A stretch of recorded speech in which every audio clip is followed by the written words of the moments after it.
ফ্লাইটের খাবার Seoul international এয়ারপোর্টে তাদেরই হয়তো কোনো একটা ইভেন্ট চলতেছে। এটা একটা পাবলিক প্লেস, আইসা বৈশা রয়েছে। কি 150 বছর আগে কিছু হালাল খাবারের অপশন পাইছি। শুকরের মাংসের সাথে পনির মিলায়া তারা আর কি খাবারটা তৈরি করতে। 1 লিটার দুধের বাক্সের দাম হইল 3200 টাকা। বিসমিল্লাহির রহমানির রহিম। আসসালামু আলাইকুম। তো আমি এই মুহূর্তে আছি হলো জাপানের টোকিও শহরের নারিতা ইন্টারন্যাশনাল এয়ারপোর্টের টার্মিনাল নাম্বার 1-এ। আর এখন বাজে হলো সকাল 8:30। তো আজকে হলো জাপানে আমাদের শেষ দিন। আর এই টোকিও নারিতা এয়ারপোর্ট থেকে আমরা যাব হলো কোরিয়ার সিওলে। তো এই কারণে আমরা আর কি আমাদের ইমিগ্রেশন অলরেডি শেষ করে ফেলেছি। তো আমাদের ফ্লাইট হলো সকাল 9:30 বাজে। তো আমাদের সকাল প্রায় 5টা বাজে আমাদের হোটেল রুম থেকে বের হয়েছি। হওয়ার পরে তারপরে আমরা টোকিও সেন্ট্রাল স্টেশনে আসছি। সেখান থেকে নারিতা এক্সপ্রেস যে একটা ট্রেন আছে, যেটা এক্সপ্রেস ট্রেন, কারণ নারিতা এয়ারপোর্টটা টোকিও শহর থেকে মানে সেন্ট্রাল জায়গা থেকে অনেক দূরে। তো এই কারণে আমাদের আর কি 1 ঘন্টার মতো লাগছে ট্রেনে করে আমরা আসছি নারিতা ইন্টারন্যাশনাল এয়ারপোর্ট। জাপান থেকে কোরিয়া যাওয়ার ফ্লাইটের খাবার তো আমাদের ভাতের সাথে ছিল মুরগির মাংস, আর ছিল একটু ঢেঁড়স আর আলু ভাজি, আর সাথে সাথে ছিল নারিকেলের পুডিং আর একটু সালাদ আর একটা রুটি, আর সাথে ছিল বাটার। এটা হইলো এই প্লেনের ওয়াশরুম।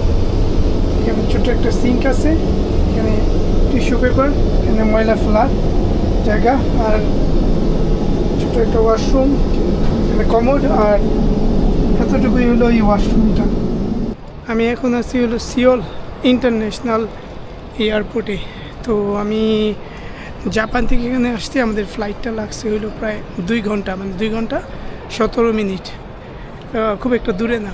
তো আমরা এখানে আসছি হলো মেবি 12টার দিকে আসার পরে তারপর আমাদের ইমিগ্রেশন শেষ করতে লাগছে হলো প্রায় 1 ঘন্টা, মানে আর কি বিশাল লাইন আপ ছিল। কিন্তু ইমিগ্রেশন প্রসেসটা ছিল হইলো খুব ইজি, মাত্র 2 মিনিটে তারা আমাদের পাসপোর্টটা দেখে আমাদের ভিসা দিয়ে ভেতরে ঢুকতে দিয়ে দিছে। কিন্তু আমাদের লাইনে দাঁড়াইতে হয়েছিল, এই কারণে আমাদের প্রায় 1 ঘন্টা লাগছে। আর এখানে দেখেন, এটা হলো সিওল ইন্টারন্যাশনাল এয়ারপোর্টের অ্যারাইভাল হল।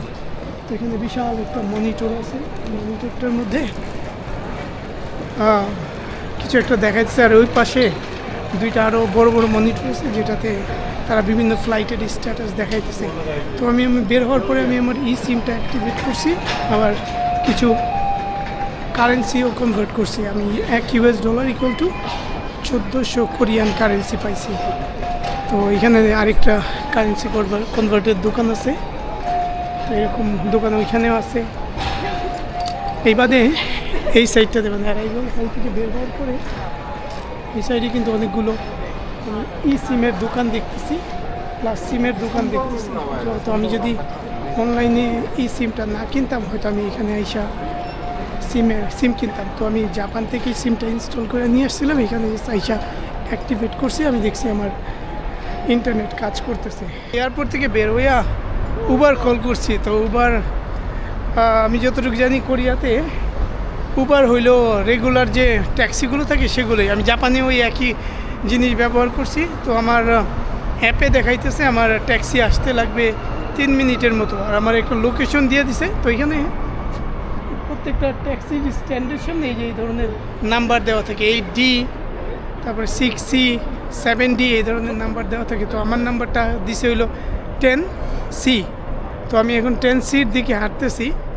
পেছনে যে হলুদ রঙের বাসগুলো দেখা যায়, আমরা একটু আগে এই বাসে করে ঘুরলাম, একটা রাউন্ড দিলাম। তো 1 ঘন্টার একটা রাউন্ড ছিল।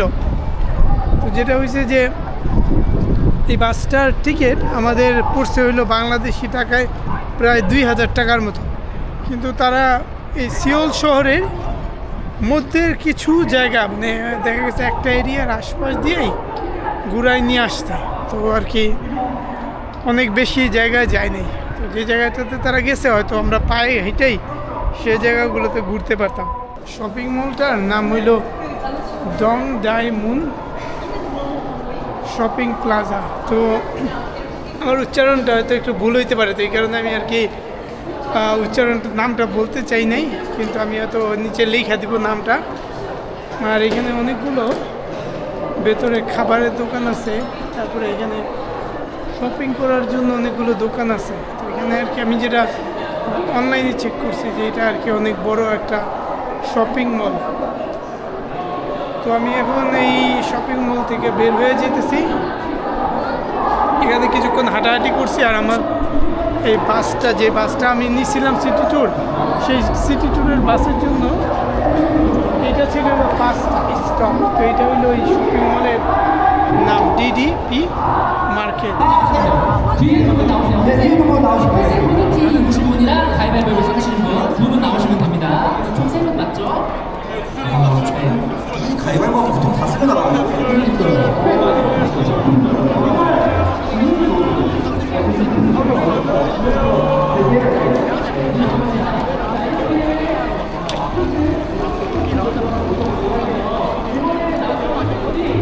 এখানে হয়তো কমিক যে বিভিন্ন ক্যারেক্টার থাকে না, তাদেরই হয়তো কোনো একটা ইভেন্ট চলতেছে। আমি এখন যে খোলা জায়গাটার মধ্যে আছি, সেই জায়গাটারে বলা হয় গুয়াংওয়ামান স্কোয়ার।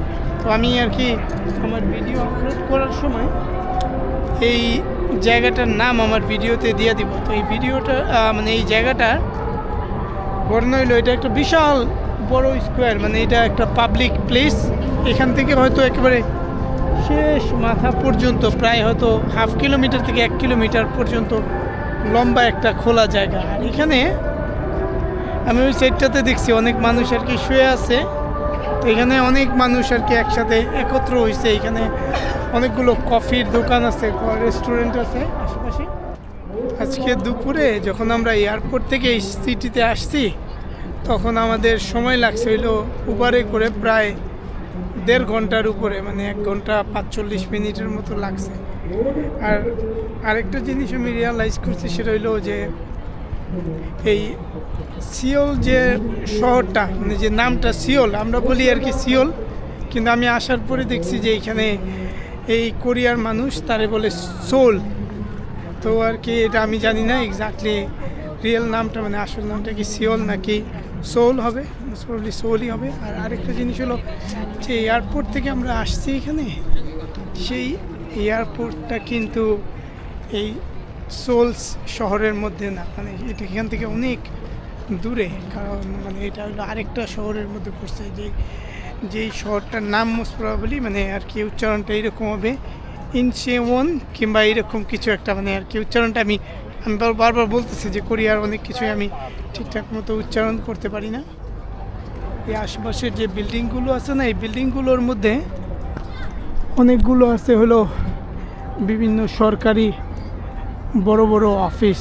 মানে এখানে আমি যতটুকু দেখছিলাম যে 6টা বড় সরকারি মন্ত্রণালয় এই রাস্তাটার মধ্যে যে বিল্ডিংগুলো আছে সেগুলোর মধ্যে আছে। আর ওই অনেক দূরে, আমার ক্যামেরাতে কতটুকু বোঝা যাইতেছে আমি জানি না, আমি ওই জায়গাটাতে যাইতেছি। ওই জায়গাটাতে একটা প্যালেস আছে, সেই প্যালেসটা হলো এই দেশের কোনো এক সময় রাজার বাড়ি ছিল। তো ওইখানে আমরা যখন বাসে করে মানে ঘুরতেছিলাম, তখন আমাদের বাস ওই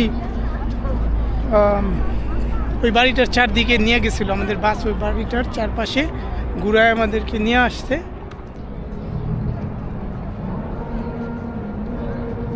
হলেন কিং শিজং, তার স্ট্যাচু। আর স্কোয়ারটা দেখেন কত সুন্দর খোলা, এখানে সবাই আইসা বসে রয়েছে। আর এই রাস্তাটার এই পাশে বাস স্টপও আছে। পাবলিক একটা স্কোয়ারের ভিতরে তারা আর কি ওপেন প্লেসে সবাইরে নিয়ে আর কি একটা ইভেন্ট অর্গানাইজ করছে, যেখানে তারা আর কি সবাইকে মুভি দেখাবে। এখানে দেখেন, এখানে আরেকটা বড় স্ট্যাচু আছে। আর ওই প্যালেসটার কথা আমি বলছিলাম যে ওই প্যালেসটা এটা ছিল কোনো একটা সময় কোরিয়ার কোনো একজন রাজার বাড়ি। তো এটার ভেতরে হয়তো আমি যতটুকু জানি যে প্রবেশ করা যায়, এটা হয়তো এখন জাদুঘর।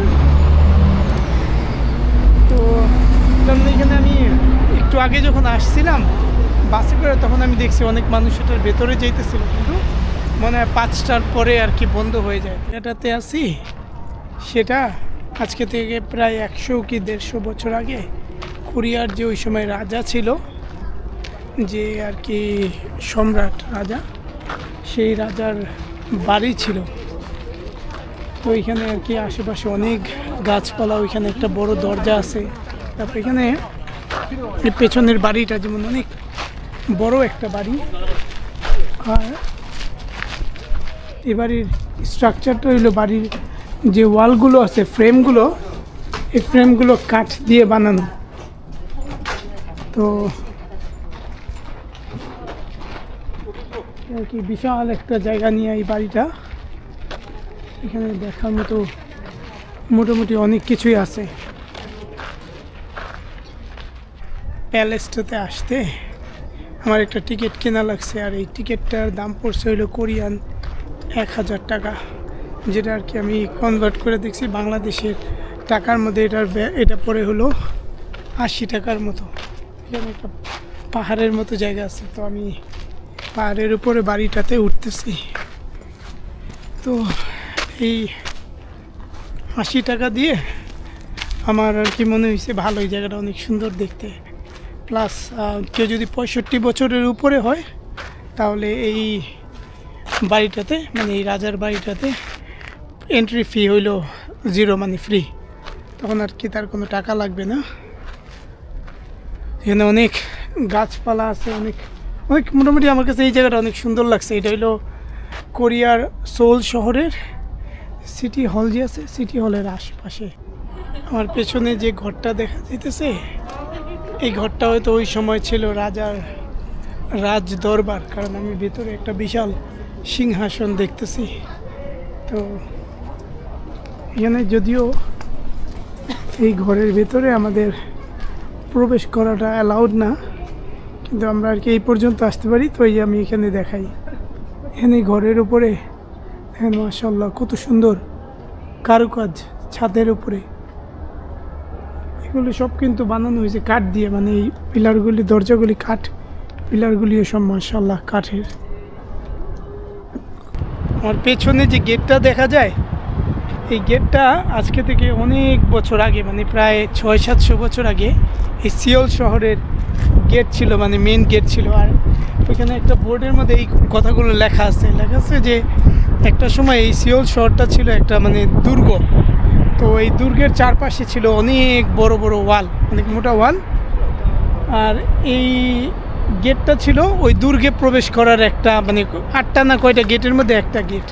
তো আমি এখন আছি হলো সিওল শহরের মাইডং নামে যে এরিয়াটা আছে, সেই এরিয়াটাতে। এখানে আমি কিছু হালাল খাবারের অপশন পাইছি। তো এই এরিয়াটা আর কি স্ট্রিট ফুডের জন্য অনেক বিখ্যাত, মানে এখানে অনেকগুলো স্টল আছে স্ট্রিট ফুডের জন্য, কিন্তু বেশিরভাগ স্ট্রিট ফুডই কিন্তু হালাল না। কিন্তু আমি যেটা পাইছি যে এখানে দেখেন, এখানে লেখা আছে হালাল, তার মানে এটা আর কি খাবারটা হালাল। তো আমি আর কি 2টা ল্যাম্প স্টিক অর্ডার করছি, তো সে আর কি খাবারটা প্রিপেয়ার করতেছে আমাদের জন্য। আমি এখানে বসে এই হালাল ল্যাম্প স্টিকটা খাইতেছি। তো আলহামদুলিল্লাহ, মানে খাবারটা খুবই মজা, খুবই অসম একটা খাবার, 10-এ 10, মানে খুবই জুসি খাবারটা। এটা ফাইনাল খাবারটা হচ্ছে এরকম। এই এরিয়াটা হলো স্ট্রিট ফুডের জন্য অনেক বিখ্যাত, মানে এখানে একটা সন্ধ্যা কিংবা বিকাল ইজিলি পার করে দেওয়া যায়। এখানে রাস্তার 2 সাইডে অনেক খাবারের দোকান আছে। যে কোনো অমুসলিম দেশে খাবার কিনলে পরে ওই খাবারের দোকানের সামনে না এরকম এই যে হালাল সাইন দেওয়া আছে না, হালাল, এই হালাল সাইনটা দেখা খাবার কেনা উচিত। কারণ হয় কি যে এই অমুসলিম দেশের বেশিরভাগ খাবারই কিন্তু হালাল থাকে না, মানে মুরগি তারপর গরু এগুলি তো হালালভাবে জবাই করা হয় না। আর এর বাইরে আরও অনেক দোকান আছে যেগুলো হইলো পর্ক, মানে শুকরের মাংস দিয়ে তৈরি করা হয়। তো এই কারণে একটু কেয়ারফুল থাকাটা ভালো, যাতে আর কি আমরা ভুলে যে হারাম যে খাবারটা সেটা আমরা খায়া না ফেলাই। এখানে দেখেন, এখানে অনেক দোকান দেখতেছি আমি। আমার কাছে মনে হইতেছে যে এই এরিয়াটা হইতে পারে মুসলমান আর কি, এই এরিয়াটাতে অনেক বেশি, যার কারণে এখানে আর কি হালাল খাবারের অপশনটা অনেক বেশি। বিশাল একটা এরিয়া, আমি হয়তো সারাদিন হাইটাও শেষ করতে পারবো না। এখানে খাবারের এত অপশন আছে, আমার হয়তো 1 মাস লাগবে শেষ করতে, মানে হালাল খাবারের অপশনই এত বেশি আমি দেখছি। তো এইখানে আমি দেখাই যে যত দূর পর্যন্ত দেখা যায়, মানে বিশাল এরিয়া, সম্পূর্ণটাই হলো রাস্তার উপরে খাবারের দোকান নিয়ে বসছে তারা। তো আর কি আলহামদুলিল্লাহ, মানে আমার এই জিনিসটা খুব পছন্দ হয়েছে। আমি আর কি সিওলে আইসাও এত হালাল খাবারের দোকান দেখছি। আরেকটা খাবার অর্ডার করছি, এটাও নিচে হইলো 10,000 কোরিয়ান টাকা, মানে যেটা আর কি আমাদের বাংলাদেশি টাকা হয়তো 850 টাকার মতো হবে। তো তারা আর কি যেটা বলছে যে এটা হইলো রাইস আর চিকেন, সাদা যে অংশটা সেটা অনেকটা টেস্ট হইলো পাস্তার মতো। আর চিকেনটা হইলো তারা চিকেনটারে আগে ভাজছে, ভাজার পরে মিষ্টি কোনো সসের মধ্যে এটারে ডুবাই রেখে দিছে। যে আমি যেখানে দাঁড়ায় খাবার খাইতেছিলাম তার ঠিক পাশে আরেকটা স্টলে তারা খাবার বিক্রি করতেছে। এখানে যে যত আইটেম বিক্রি করতেছে তার সবগুলি কিন্তু হইলো মানে এই যে পর্ক বেলি, চিজ উইথ পর্ক বেলি, মানে এটা মানে হইলো পনির, শুকরের মাংসের সাথে পনির মিলায় তারা আর কি খাবারটা তৈরি করছে। দেখেন এখানে কত সুন্দর করে বড় করে লেখছে কে ফুড। আর মানুষ এখানে কত মানে আর কি যারা অমুসলিম তারা কীভাবে লাইন আপ দিয়া এই খাবারটা তারা খাইতেছে। এটা হলো আমাদের আজকের দিনের রুম। এখানে আমি আসলাম, তো চলো এখানে 2টা বেড, আর আমাদের ঘরে একটা টিভি আছে, একটা ছোট টেবিলও আছে, দেখা যেতেছে ওয়াইফাই, রাউটার, ইন্টারনেট, একটা আয়না আর হেয়ার ড্রায়ার, নিচে একটা ফ্রিজও আছে, ফ্রিজটা কাজ করে, ও পানির বোতলও দিছে 2-3টা, মাশাআল্লাহ ভালো।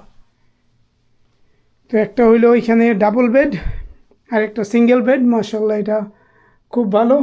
ঘরের মধ্যে এসিও আছে। এই হোটেল রুমটার জন্য আমাদের পড়ছে, আমি তো 1 রাত্রের জন্য নিয়েছিলাম, তো 1 রাত্রের জন্য পড়ছে হইলো বাংলাদেশি টাকায় 5,200 টাকা। তো আলহামদুলিল্লাহ, মানে আর কি আমার কাছে রুমটা খুব পছন্দ হয়েছে, কারণ একদিন কেন আরও বেশি দিন থাকলে পরেও এই রুমটা বেডগুলি খুব কমফোর্টেবল, আমি দেখেই বুঝতে পারতেছি। এখানে বালিশও কমফোর্টেবল, অনেক আরামের, বেডটাও খুব আরামদায়ক বেড। এখানে ল্যাপ আছে। এখানে 1 লিটার দুধের বাক্সের দাম হইল 3200 টাকা, কিন্তু মানে 3200 কোরিয়ান টাকা।